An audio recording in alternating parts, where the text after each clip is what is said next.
জানো, আজ পর্যন্ত কেউ এসে বলেনি ভাই তোমার ভিডিওগুলো আমার কাছে অনেক ভালো লাগে। আমি ভিডিও বানাই, নিজের মতো করে এডিট করি, সময় দিই, চেষ্টা করি, তবুও শেষে যখন আপলোড করি সবচেয়ে বেশি যেটার জন্য অপেক্ষা করি সেটা একটা সিম্পল কথা, ভাই ভালো লাগছে।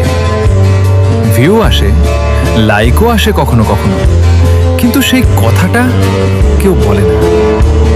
কখনো কখনো মনে হয় আমি কি সত্যি ভালো কিছু বানাতে পারছি না, নাকি শুধু নিজের মনেই ভালো লাগছে। তবুও আমি থামি না, কারণ হয়তো কোথাও কেউ আছে যে চুপচাপ আমার ভিডিও দেখে কিন্তু বলে না। হয়তো একদিন কেউ এসে বলবে ভাই তোমার ভিডিওগুলো সত্যিই ভালো লাগে, আর সেই একটা কথাই হয়তো আমার সব কষ্ট দূর করে দেবে। জানো, আজ পর্যন্ত কেউ এসে বলেনি ভাই তোমার ভিডিওগুলো আমার কাছে অনেক ভালো লাগে। আমি ভিডিও বানাই, নিজের মতো করে এডিট করি, সময় দিই, চেষ্টা করি, তবুও শেষে যখন আপলোড করি সবচেয়ে বেশি যেটার জন্য অপেক্ষা করি সেটা একটা সিম্পল কথা, ভাই ভালো লাগছে।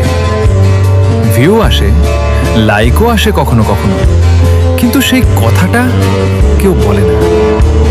কখনো কখনো মনে হয় আমি কি সত্যি ভালো কিছু বানাতে পারছি না, নাকি শুধু নিজের মনেই ভালো লাগছে।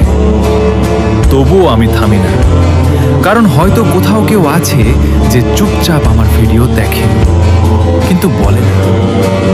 হয়তো একদিন কেউ এসে বলবে ভাই তোমার ভিডিওগুলো সত্যিই ভালো লাগে, আর সেই একটা কথাই হয়তো আমার সব কষ্ট দূর করে দেবে।